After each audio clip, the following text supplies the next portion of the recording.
Welcome to Kenton's videos. Enjoy the video. You start by isolating the wall. Duplicate the background so you can always revert.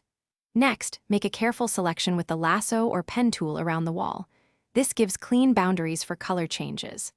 Once selected, choose Select and Mask to smooth edges and add a small feather of 0.5 pixels so paint blends with surrounding elements. Make sure to include trim or shadows if they belong to the wall so your later edits look consistent and realistic. Now create a non-destructive adjustment. Add a solid color or hue/saturation adjustment layer and immediately clip it to the duplicated layer so it only affects the wall selection. Change the blend mode to color or soft light to preserve underlying texture and adjust opacity to taste. This is how you keep plaster grain and shadow detail. Tweak hue, saturation, and lightness until the tone reads natural. You're controlling both color and depth, which is why blend mode. Finish by refining the layer mask. Use a soft brush at 10–30% opacity to reveal highlights or repair edges so the new color sits naturally.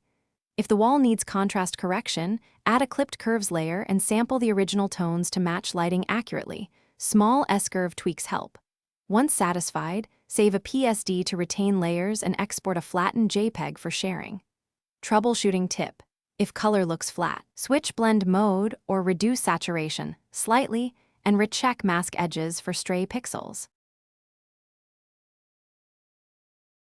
Thanks for watching. Consider subscribing if we helped you.